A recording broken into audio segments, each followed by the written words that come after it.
آج ہم بات کریں گے کہ کس طرح چند پناہ گزینوں نے، جن کے پاس کچھ بھی نہیں تھا، تاریخ کی ایک سب سے مضبوط اور پائیدار کمیونٹی کی بنیاد ڈالی۔ یہ ایک ناقابل یقین کہانی ہے۔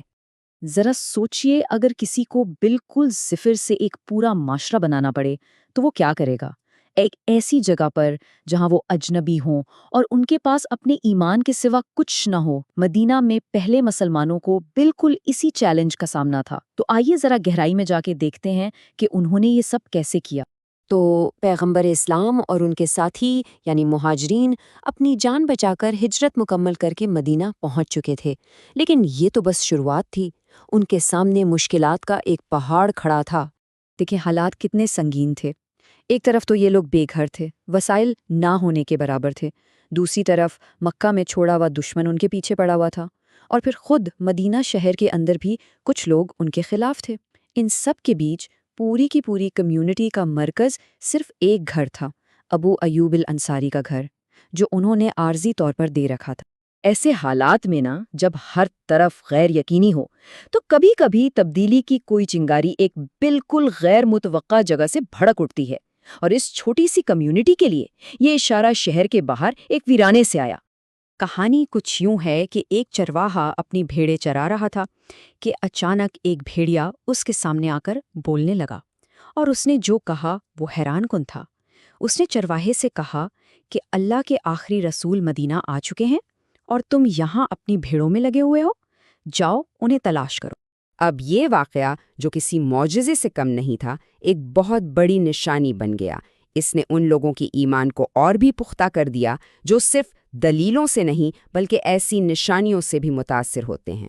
یہ اس بات کا اشارہ تھا کہ اب مزید انتظار نہیں کرنا، بلکہ کچھ بڑا اور مستقل تعمیر کرنے کا وقت آ گیا ہے۔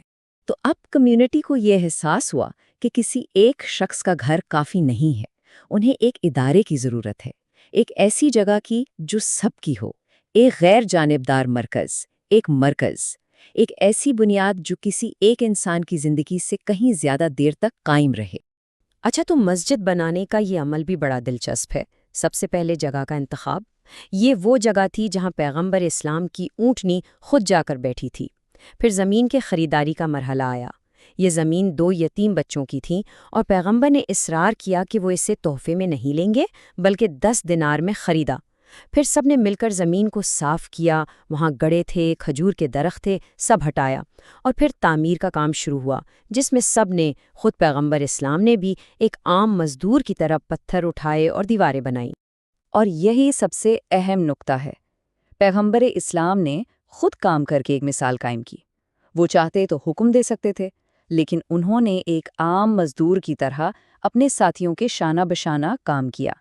اس عمل نے قیادت کا ایک بالکل نیا تصور دیا اور پوری کمیونٹی کے جوش اور جذبے کو آسمان پر پہنچا دیا۔ مسجد تو بن گئی، لیکن اس کی دیواروں کے اندر ایک اور بڑا عجیب اور گہرا واقعہ پیش آیا۔ یہ واقعہ اس روحانی تبدیلی کی علامت تھا جو اس کمیونٹی میں آ رہی تھی۔ ہوا یہ کہ پیغمبر اسلام خطبہ دینے کے لیے کھجور کے ایک سوکھے تنے کا سہارا لیتے تھے۔ پھر جب ایک باقاعدہ ممبر بنا دیا گیا تو اس تنے سے رونے کی آوازیں آنے لگیں۔ روایت کے مطابق پیغمبر نے اس تنی کو 2 آپشنز دیے، یا تو وہ واپس دنیا میں ایک ہرا بھرا پھلدار درخت بن جائے، یا پھر جنت میں ایک ایسا درخت بنے جس کا پھل جنتی کھائیں گے، اور اس تنے نے جنت کو چنا۔ یہ ایک بہت بڑا سبق تھا کہ فانی چیزوں پر ہمیشہ باقی رہنے والی چیزوں کو ترجیح دینی چاہیے۔ تو مسجد کی عمارت تو کھڑی ہو گئی، لیکن اب باری تھی معاشرے کی عمارت کھڑی کرنے کی۔ پیغمبر اسلام نے اب اپنی توجہ سماجی ڈھانچے پر مرکوز کی اور ایک ایسا انقلابی نظام قائم کیا جس کا مقصد مہاجرین کو معاشرے کا حصہ بنانا اور کمزوروں کا خیال رکھنا تھا۔ اس نظام کو مواخات یعنی بھائی چارہ کہا جاتا ہے۔ لیکن یہ صرف ایک نصیحت نہیں تھی کہ ایک دوسرے سے اچھا سلوک کرو، نہیں، یہ ایک باقاعدہ رسمی اور ادارہ جاتی نظام تھا۔ اس کے تحت ایک مہاجر کو مدینہ کے ایک مقامی شخص یعنی انصار کا بھائی بنا دیا گیا، اور یہ ایک ایسا رشتہ تھا جو خونی رشتوں سے بھی زیادہ مضبوط تھا۔ اور ذرا اس قربانی کا پیمانہ تو دیکھیں، یہ کتنا بڑا اور انقلابی قدم تھا۔